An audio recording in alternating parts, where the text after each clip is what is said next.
Good morning, Domo community. Thanks for being here with us today. I'm super excited about today's session. We've got some exciting stuff that we're going to go over.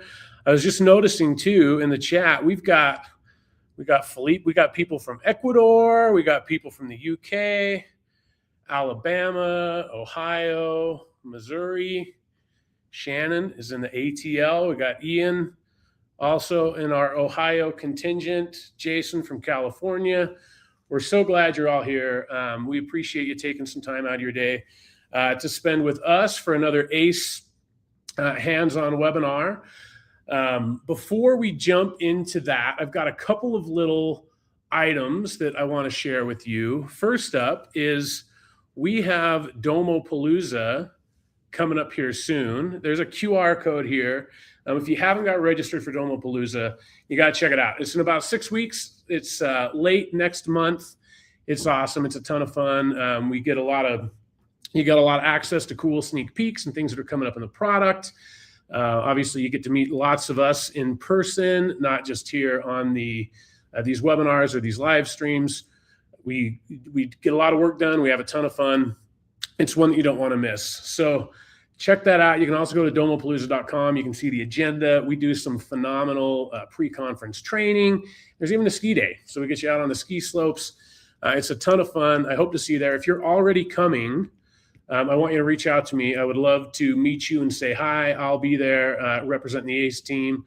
So will my colleague, who you'll meet in just a moment. And we would love to meet you in person if we haven't had the opportunity to do that yet. One other little bit of housekeeping. We are offering $25 gift cards for G2 reviews. So we've got another QR code up there in the left. If you haven't had a chance to do that yet, we would really love your feedback and your review on G2.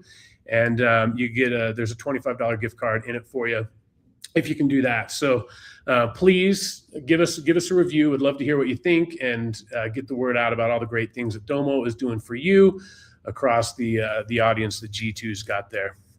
Now, I've got a cool new asset for you guys that folks have asked for. This is, I promise, our last QR code for a while. But I've got another QR code here. This is going to take you to an embedded App Studio app that is all of our ACE webinars. So if you want to go back, you want to watch historical ones, you can do that there. Supplemental assets, we're going to need that for what we're doing here today. So click or scan that QR code, get that pulled up. I'll drop a link to it in the chat as well here in a moment. But this is where we'll have some assets that we're going to need for the webinar today. But there's a really cool piece of functionality that Terrence on the team built in there where you can actually get notified for upcoming webinars. So I know you've got the whole thing that happens in the community, which is great. That's not going to change. But you can add your name and your email address, and ace@domo.com will shoot you a note whenever a new ACE webinar gets added. So hop in there. You can check out the historical ones. You can see them on YouTube, LinkedIn, StreamYard, all the different platforms, and get signed up for notifications for future webinars. We've got our next one planned. It's in 2 weeks. I'll save the QR codes here for a minute, and we'll get one up toward the end of this one where you can register for that, even though I'm confident you're all going to go get your name added to the list to get notified that way.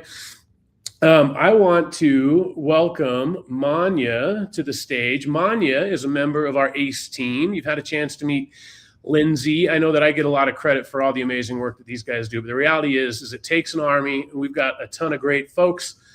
Manya's one of those members of the team. Manya, how you doing this morning? Doing great. Super excited for this webinar.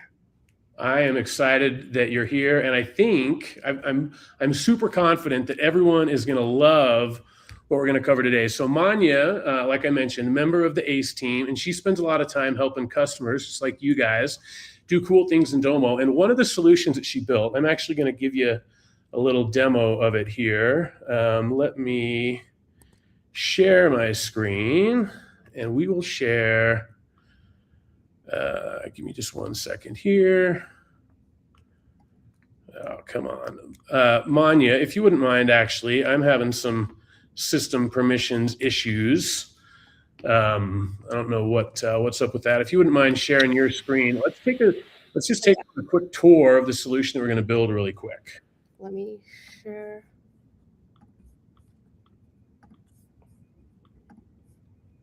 All right. Can you see it? We'll get Manya's screen up here. Okay, perfect. So this is the data flow documentation app that we're going to build, right? So this is a tool that Manya created. We're gonna do two things today. We're going to get this app deployed from the App Store, and we're also going to get an AI agent built that is going to power this app, right? So the problem that we're solving here, if you're like most customers that we see, you've got a ton of data flows. If you're really diligent about tagging and putting comments and stuff in there, it does a decent job of helping you understand what's there. But what this is going to do, this AI agent is going to go through, it's going to look at everything your data flow is doing, and it's going to create documentation for you. It's going to be here in this app. It's searchable. So you'll be able to search for certain key terms, different things, and see, like you can see here at a glance, a summary of what the ETL does. You can see the inputs. You can see the outputs. You can see the grains at which the data comes out of it at, all your trigger settings, high-level overview.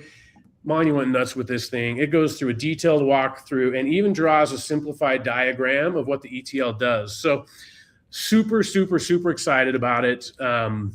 And in at the end of the hour we've got together here, you're going to see this thing. So the first thing we need to do is we need to grab a Domo stats data set.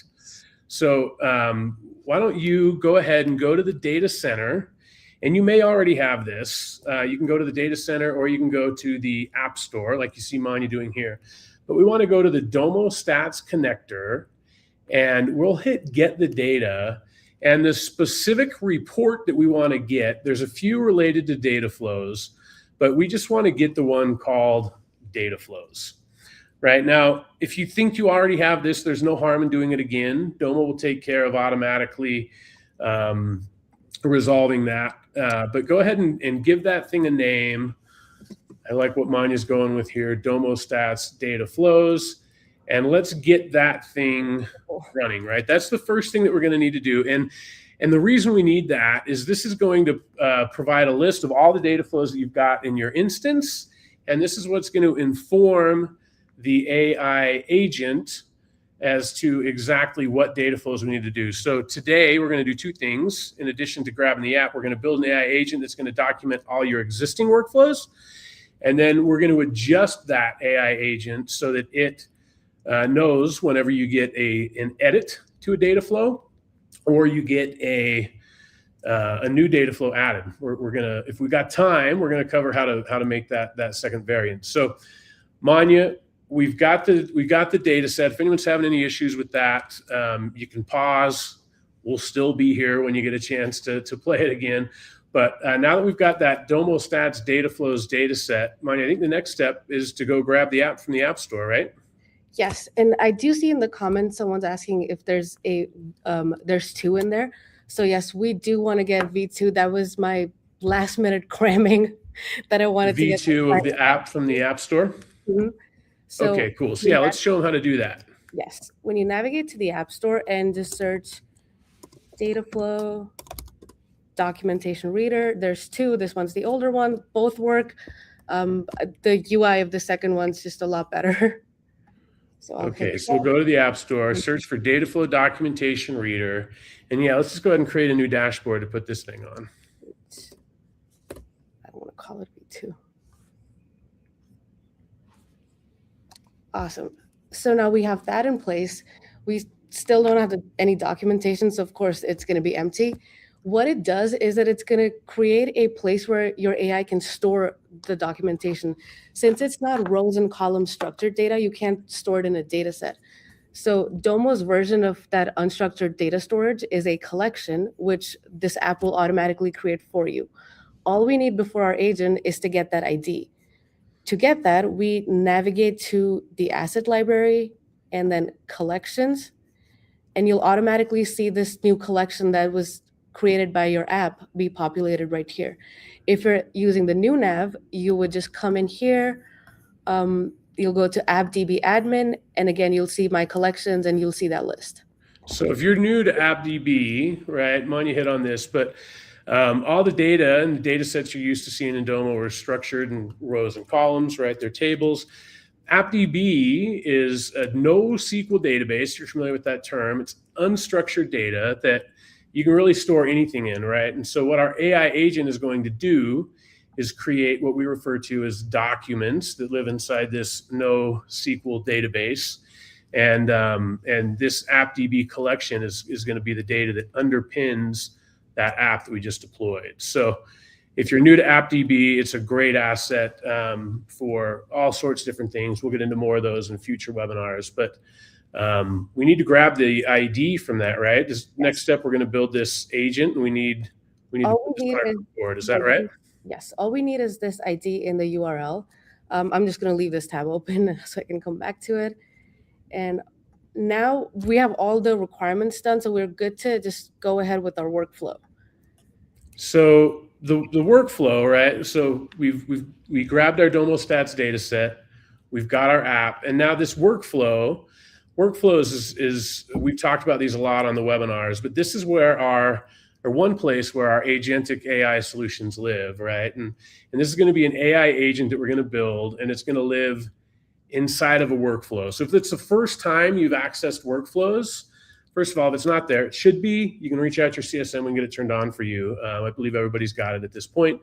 But if you have some workflows created, you'll see a screen like what Manya just had. If you don't, then you'll land on this template screen. So either way, whether you're here already or you need to click on that My Templates up in the upper right corner, we're going to start with a template. This workflow is going to go together super quick because we're going to use that loop over dataset template, right, Manya? Yes. Since our AI agent can only document one ETL at a time, we're going to have it, and we have our ETLs within a data set, so we needed to go through row by row and document all of them. I'm just going to call this ETL doc. Best practices, you add a description, some description. And I'll just hit... I like the detail of your description there. I'm just supporting best practices. Yeah, you're doing great. Awesome. So the good thing is we don't need to worry about any start parameters or anything. It's already built out for us. We'll query the data set. All the variables are in place. All we need to do is just configure this according to our needs. So the first thing we need is we configure this to our data set that we got. So this, real quick, this template that Manya's got, right? You can go ahead and grab that data set. When this workflow starts, the first thing it's going to do is it's going to query this data set. And this is where we obtain the list of data flow IDs from that Domo Stats data flows data set we just got, so that this thing can iterate through and do the documentation on all your data flows. So what Manya's doing here is we've got a really handy, if you're not a SQL person like me, we've got a really handy way that you can just tell it what you want to get from your data, which is a list of data flow IDs and data flow names. And she's asking it to limit it to only 3 rows and telling it to make sure the column names don't have spaces. So best practice that you'll learn as you get comfortable with this is that if you do have a data set that's got spaces in the column names, you're going to want to alias those. So by having the AI, generate that SQL for us, it's taking care of that. And I can reference this. These are the column names. Yep, it got the right one. And I didn't want a space in that name, so all looks good. I can now run this query, and it's automatically going to map these here. This is just, I know from experience that our code engine functions expect IDs to be in text data type. So I'm just going to reset this to a text. Otherwise, it would be trial and error. You come back and reset it to a text. And then now I map it to our variable that we already got from the template. So that's our data set rows. So if you're new to workflows, hopefully you've attended some of these and you're not, but effectively what happens is these functions or these steps in your workflow, you can see in the lower right-hand corner, they all have a number of inputs and outputs. And it's essentially what that function needs to run, and any response it gets, it's going to store in a variable. So you can see that that Manya has mapped the output from that function, the result, to the data set rows variable that already existed in our template. You can actually cancel on this one, Manya. What we want to do, yeah, you can go ahead and hit cancel. I just wanted to have that because like you can see it down here easily, and it's just sure. Okay. But the thing is that we just want to configure our variables. This is just because I like everything to show up in my left panel so I can refer back to it. So all we did was right now configure the query dataset variable. Now the loop's entirely configured. There's a condition of how it's going to go on to the next row. So we don't need to worry about any of that. All we need to do is now have it make sure that it's getting the correct row, which counter's going to handle that. And we're going to make sure that our row has the new parameters that we got from our query, which I'm going to paste those again here. And that's all right. So real quick, while you do that, Manya, the way that data moves from being structured in the tabular format that you're used to this this object-oriented world and workflows is a row of data becomes an object, right? So that data set rows is a list of objects. What the function that Manya is showing you right now that we created for you is taking that list of objects and it's grabbing one of them, so effectively the first row of data, and it's storing those values in its own variable that is just an object, not a list of objects. That object is called current row, and by editing it, like you just saw her do, we're defining that object and just letting the system know that that objects can contain anything. We're just letting the system know that that object contains a data flow ID and a data flow name. Now, when you do this, it's really important that your casing and your data types and everything match perfectly. Again, since you can store anything in an object, when it tries to reference it, if you've got a typo in what that child property is called, or anything like that, we're going to have an issue. So, Manya, if you look at if you just click on the query dataset step again really fast, we can see the output there includes data flow with a capital D and then ID, capital ID, and then data flow name with a capital D and a capital N. Yours might look different, right? I don't know if you wrote the query the exact same way that we did. You just want to make sure that when you edit that current row object and you add those child properties, that they appear exactly the way you see them in the outputs. Manya, if you want to show them real quick one more time just how we edit that current row variable. And that's also exactly why I edited the output of this, so I can refer back to how it looks exactly when I'm anywhere else in the workflow.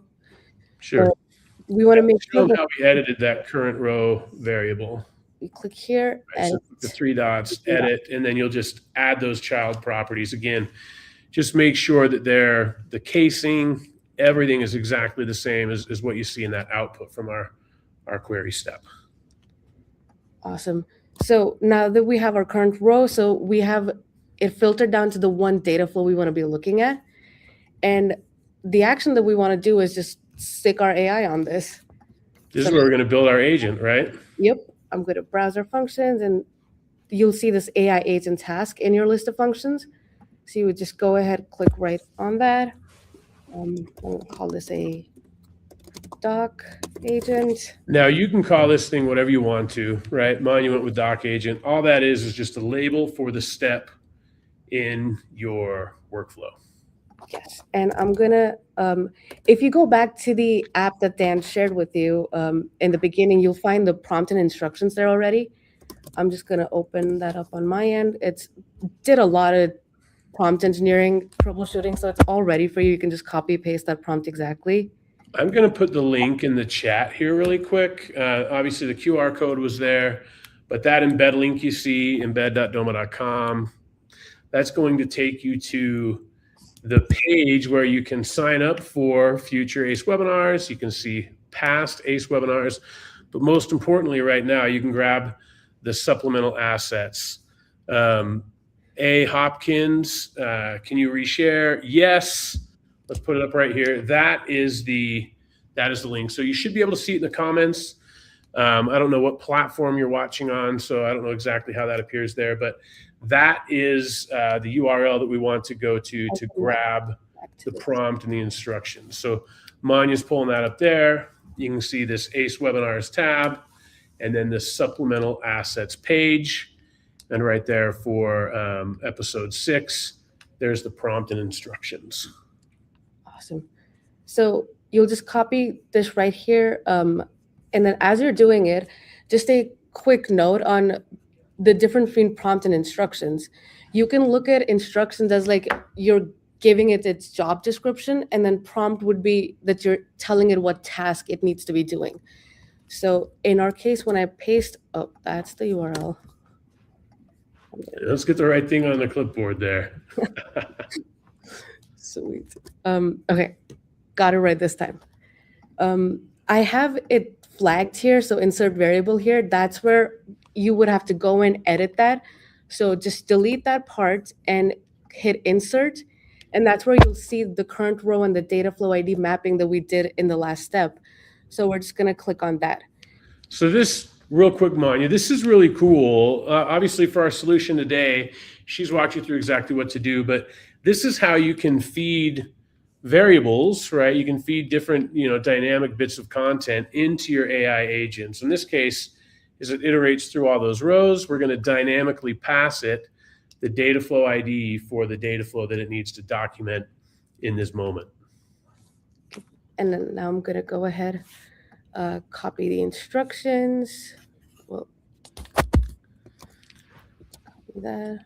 Now, you guys don't know Manya yet, but Manya's really thorough.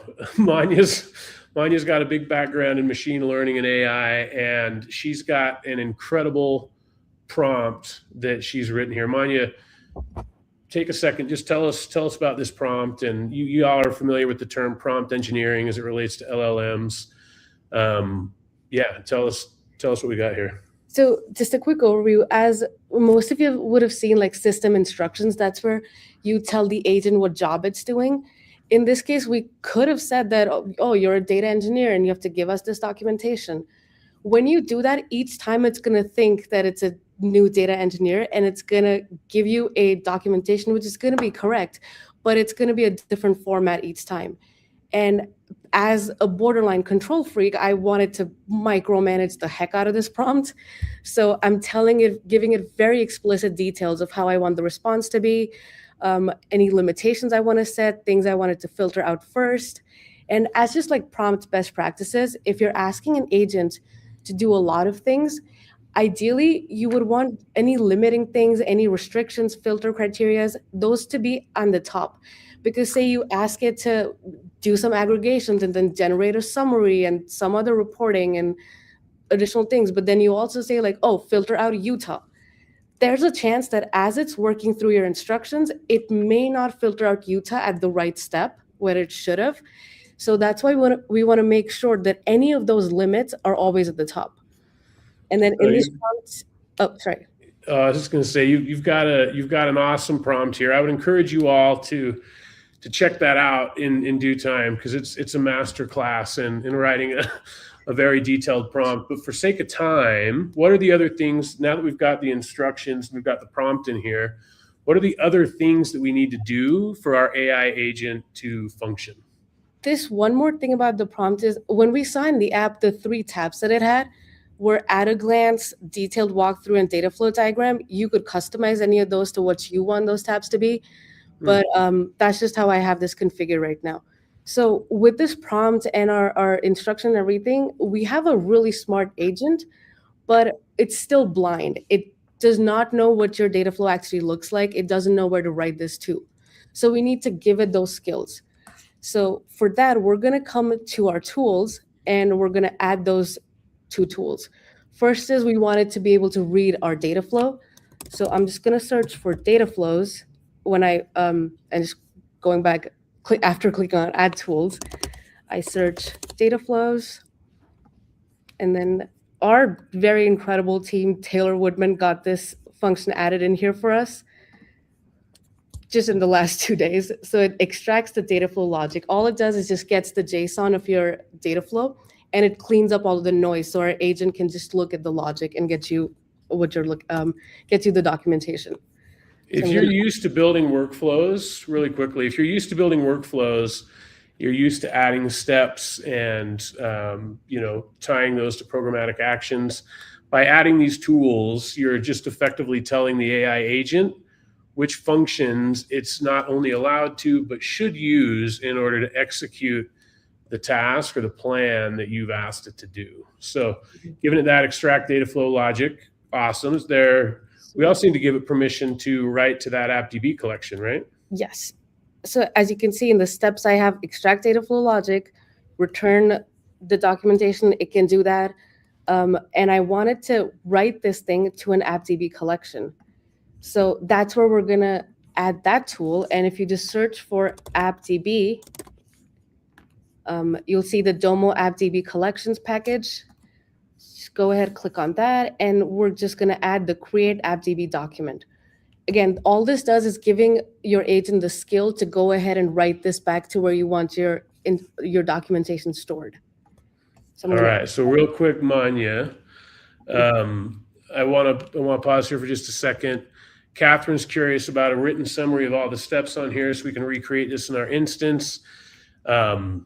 Hopefully you're all following along and doing this now. Certainly you'll have access to this afterwards. If you registered on StreamYard, you'll get a link to it. If you're watching on YouTube, that link will be good in perpetuity, so you can come back and rewatch this. And at that page that I've mentioned that we've got embedded, that we've got here, go ahead and show that up.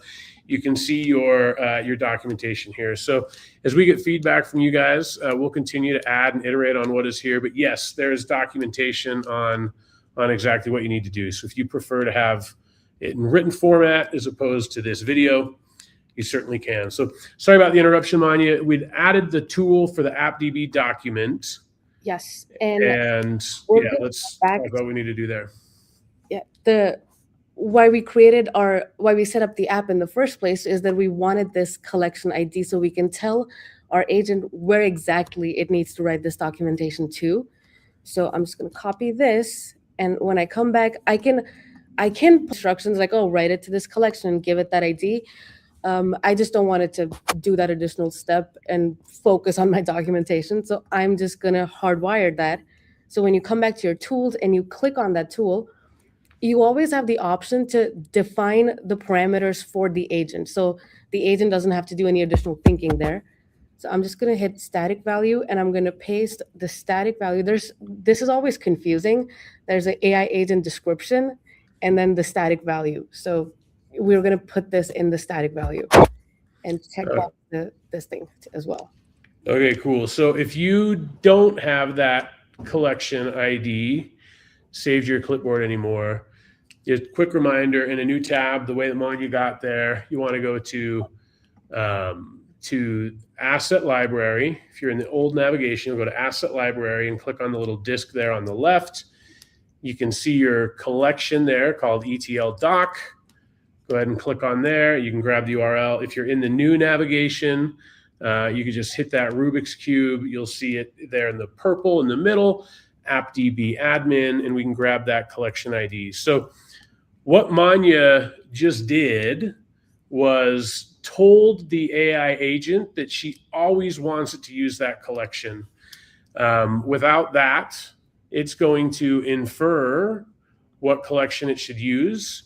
And this is just one less thing that we've got to ask the AI to do. Love it. Awesome. And then now you can also hit test agent. Keep in mind that it's different from like test running a data flow. It's actually going to perform those steps. So just to show you a demo, I'm just going to ask it to document. I don't know what ETL 7 is, but I'm just going to.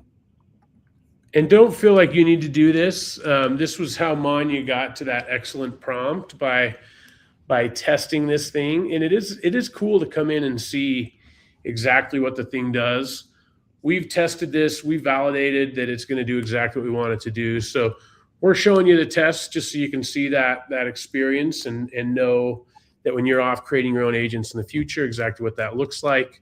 But it's very cool to watch it go through its decision-making process. Mhm. So as you can see, it's generating that, giving me all of the parameters I wanted. It's generating that documentation all in Markdown format. And this is how it's going to be stored in our AppDB collection. So now, yeah, we can see it's a successful test run, so I'm good to save. One thing, even though we're not going to use the actual output variable, but it just all workflow all workflow shapes need to have an output, and that variable has to be mapped to something. So I'm just gonna hit, like, when you click on that drop down, you'll see a create variable and map. I think my screen may be cutting it off, but yeah, if you just click on that result drop down, you'll see a create variable and map option right there. So if you just click on that, we just need that in place for it to be a complete workflow. And I can hit validate, and yep, informational things don't matter. We can see there's no errors. So we're all good to then just save and deploy our workflow. So real quickly, this is awesome, right? If you haven't done this before, you just built your first workflow. We used a template to kind of shortcut it. That workflow is an AI agent. And that's how quick and easy some of these things can come together. Now, one thing I want to make sure that you're aware of if you're new to workflows, once Manya hits that save and deploy button, it's going to deploy that workflow. And once a workflow is deployed, then it can be ran and it can't be edited. So we've got version control and all those sorts of things in here. But yeah, once you save and deploy that thing, then we'll be able to run it and start to see our documentation. Is that right? Yes. And just because I wanted good examples, I went through the ETLs and thought which one would be good to show. And Terrence, who actually built this incredible app, who's a genius, he has some very intricate and like very elegant data flows in here. And I know that those I thought would be like a really good example to document. So I'm just going to filter my list to those specific IDs. And you obviously wouldn't do this. It would be like different IDs, but yeah, these are the 3 ETLs that Terrence built, and they're pretty good for our testing. So all set there. I'm just gonna save and deploy there. I didn't map my output. Yes, it sounds like Liz may have got something similar. So yeah, Liz, if you're having issues, you can shoot me an email, ace@domo.com. Happy to help you get through it. If you use the template, everything should be connected and good to go. Manya, let's go ahead and revalidate and deploy this thing. Liz, I would just say, like, if it's saying that something's not connected, you can like try to move things around and make sure that they always have like a start, or all buttons except for start and end have a start and end arrow. So like if you move, you'll see the lines move with it. I would just suggest like you could test it out that way, but it's all validated. I'm going to save and deploy this. And Liz, there's a great training at learndomo.domo.com that can go through the fundamentals of workflows. It's called Getting Started with Workflows. I'd encourage you to check that out. But if you got your workflow successfully saved and deployed, you go ahead and run it like Manya just did. You'll be able to watch it as that thing goes through, and our agent's running, right? It's doing its thing. It's generating its documentation. And if you want to... Oh, what's that, Manya? Sorry, I was just saying, this is what I personally really love about workflows, is that unlike a data flow, you don't have to wait for the entire thing to run before you can start looking at it. I know the moment the first loop's done, that means it's written that first documentation to my collection already. So I can navigate back and start seeing it, and it'll just start populating one by one. Right on. So while this thing runs, it's going to take a minute. But like Manya said, you'll see your documents start to appear, and in the app, you'll see right here.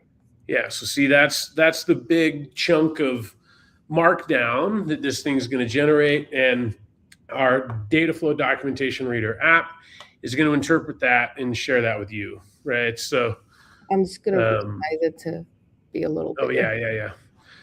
Mine's just editing the dashboard to make it bigger there. But Manya, I love that you incorporated light and dark mode in there. I know that's something that that a lot of people love. So good work. Thank you. But to the 3 ETLs, they're slowly starting to come in. There's 2 there already. Let me see if my workflow is done. Oh no, it's probably on the 3rd step. If I just refresh it, I don't want to see the whole thing. Okay, it's still working on the 3rd one. Let me just quickly check if there's any questions. All right, yeah, I answered the one from A. Hopkins, a question about where to put the collection ID. We don't need to go back and revisit that. We can replay it on here, and hopefully the description there in the chat is sufficient. But this is super cool, right? So what this is going to do, if you went with our example and you just grabbed all your data flow IDs, you've got an agent that's running, and that agent is going to document all of your ETLs, right? So it's going to take a few minutes. As you see, it takes 30, 45 seconds per. Some of them are big, might take a little bit longer, but that ETL or that workflow is going to punch through all of those. So in the next little bit, you will have your data flow documentation reader with really cool insights into all of your ETLs, which is super cool. And the last ETL that it's still processing and looks like it's held up on, that's this like really beautiful and scary ETL that I know there's like a lot of intelligence going in, but I can't make sense of it. So that's the one that the AI is working on currently. And if I just keep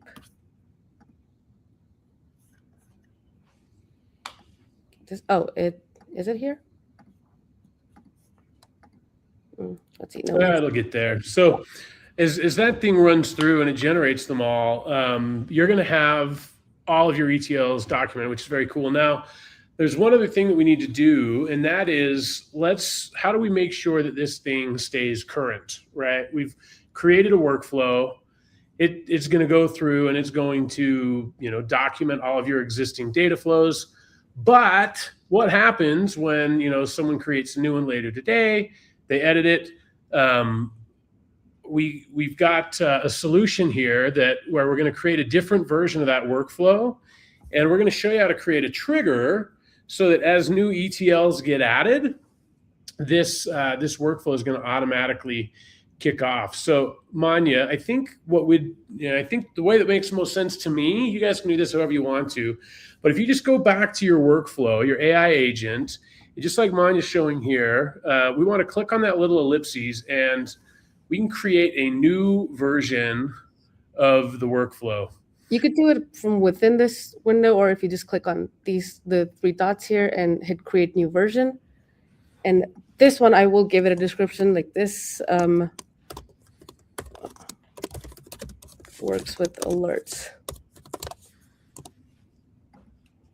Brian, I see your question. I promise we're going to get to it. I'm not ignoring you. So this workflow is going to be drastically simplified from the last one, right? Because we don't need to query a data set.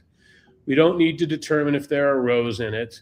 So we can just click right on those shapes and hit the delete key, right? We can just start knocking them out. We don't need any of the loops. We don't need the query anymore. Current row doesn't matter. We just really all we need is that document agent and the end shape, right? Yes. So I'm going to delete all of this. I'm going to connect the start to my agent, and then I'm going to have it just end after it's done. Now, so our agent exact things, we're just feeding it that doc. Now, I actually, Manya, let's hit undo here a couple of times. We're gonna when our alert triggers, right? We're gonna pass it a list of data flow IDs. So we actually do still want to parse through that list, right? No, I was thinking like we can just have the alert. We'll send us a data flow ID. That's perfect. Yeah. So, yep, we want to add a start parameter for data flow ID. Yep. And that's perfect. So what a required start parameter does on a workflow is it is a parameter that's required for that workflow to run. So what we're going to do in a moment is we're going to create an alert so that when a new workflow is created, it's going to pass that data flow ID. Let's actually, Manya, to clean this up, let's get rid of the variables that we don't need anymore either.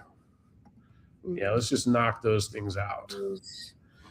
So the reason we created a new version of the one that we had was we don't need the counter or the counter either. Was so that we didn't have to re-engineer that agent that Manya had built. So we've got our data flow ID. That start parameter is going to come in from the alert, and we just need to adjust the agent to pass a different variable in, right? Yes. So the only single thing that's going to change here is instead of this current row thing, our variable is what's going to start our workflow, which is our data flow ID. So I'm just going to put that in there. I still want it to be written back to the same AppDB collection, which here's the collection ID. Nothing's changed there. And that's it. We just got to make sure the output's mapped. Yeah. And all right. Oh, I didn't need to do a test run. So we can go ahead and save and deploy that thing. And now we can go create an alert. We've got a whole session on that. So I don't know that we got time to dive into the alert today, but you can go to data sets. You can create a data set alert, or if you want, you've now got a version that you can just run. It will ask you for a data flow ID, and you can document them one by one. Manya, do you want to show them how to obtain a data flow ID just out from the URL? Yes. So like in this case, when you are looking at any data flow, you'll just see it in the URL here. So after data flows, like in this case, it's 15. And if you just want like these one-off ETLs documented, you could go back to your workflow, your latest version, and then just hit this play button right here. It's going to ask you for that input, which it expects, which if you have an alert configured, the alert would pass it that value. If you run it manually, you can just enter that in here and hit submit. This starts the execution, and you can, that little pop-up that comes in the bottom corner, you can actually click on it and it'll take you to the live run of it. So you can manually document them one by one. You can create that alert so that as new ETLs get edited or they get created. And then one really cool thing too, Manya, what happens if we ask it to document a data flow that's already been documented? How does it handle that? I have, let me show you a different example of that one. So in this case, like I had Lindsay's data flow that she walked everyone through, the governance one. There were multiple times that I was doing my prompt engineering, so I wanted to test out different versions of it. So what it does is, if you run this on different dates, it's just going to automatically add the date of when that documentation was generated to the title. So say, which I think is super helpful in cases of like debugging. So if you know the ETL was working at a certain date and now you've changed something and it's a new version, you can actually go back and see like, okay, what was my old version? What was the status? And the detailed walkthrough of that. Yeah, and we've got versioning in the ETL tool too, but it's in response to James' question. Can you use that to refresh the document for data flow? So as Manya just explained, it's not going to edit the existing document, but rather create a new one and put the date in there, just like Manya showed in that example. So when you see it with a date next to it, that's because there's multiple documents related to that data flow ID. And you can choose the latest date. Now, Brian had a question. Is there a way to mass export the PDFs it generates, right? Let's say Brian's got 1,000 data flows. Can I export one PDF that covers all 1,000 of them? Currently, you can't, but I also need to give a shout out to Daniel Bates. He's just a stud. He got my app in the App Store this morning, so I'm sure he can help me update the code so I can have like a mass export thing in place there.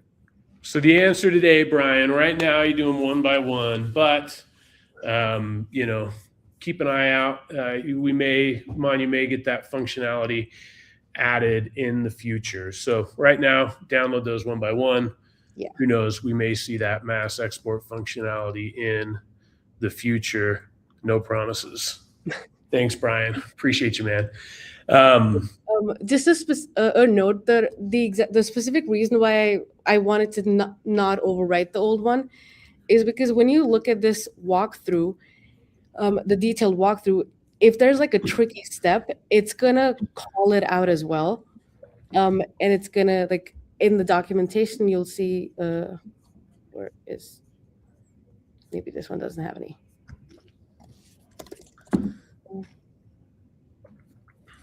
This step was like a super complex step, I guess, and there's a risk check here that the AI is flagged to something just to be careful of. So all of this, because the amount of times that I've cried over ETLs that were working beautifully and then suddenly is just collapsing an entire instance, it is way too many to count. And that's why I wanted to have a functionality where you can easily refer to an older version and they can just help you track that down, what's breaking. Yeah, it's very cool. Chris asked if this can consolidate and group multiple data flows. Chris, this is not a tool that's going to go make any changes or edits to your data flows, right? So all this is going to do is make you aware of what they're doing. If you're, from a governance perspective, certainly does give you the opportunity to look through there and identify that, you may have workflows that seem duplicative.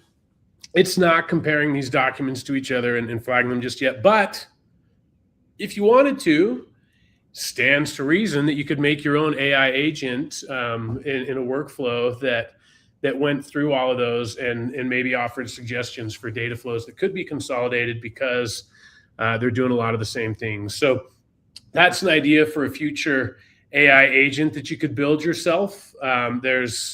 There's all sorts of cool things that you could do there. So hopefully that was as exciting for you as it is for us. We got a lot here today. Dan, sorry, I just missed Justin's comment. If he can see the yes condition, that's why I just pulled this up.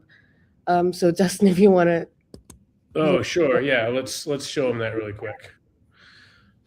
So yeah, Justin, the yes condition is just evaluating a default variable, which is a counter, against a count of the length of the data set rows. So if you'd change that expression, that's exactly where it lives. It starts with an equal sign, insert the variable for counter, and then make sure that it's less than the count of those data set rows. So Daisy, I love all the great comments that are coming in. I'm super glad you're excited about it. We did a lot today, right? We deployed an app. We learned a little bit about AppDB collections. If you didn't know those, we grabbed the app from the App Store. We talked about AppDB collections. We created a workflow that's got an AI agent, documents all of our data flows. And then after that, we created a version of it that we can manually run as new ETLs get added, or you can create an alert on a data set that allows that to automatically kick off. So Manya, thank you so much. You did awesome work here. Really appreciate it. Thank you. Thank you for having me. Appreciate it. All right. So last thing I'm going to plug real quick for you guys is we've got another one coming up. It's in 2 weeks. That QR code up there will take you to it. You can also see it at the App Studio app that we've been referencing. It is Dylan was kind enough to put the link in here as well. So you can sign up for updates there and you'll get notified. You can see a link to it there. But we are going to be covering version control and software development lifecycle with another amazing ACE team member, Savannah Olson. It's 2 weeks from now. So if you enjoyed today, I know you're going to love the next one. So I hope to see you there. Thank you for spending some time with us today. Appreciate everything you do. You're the best part of Domo, and we love doing it. Keep up the good work.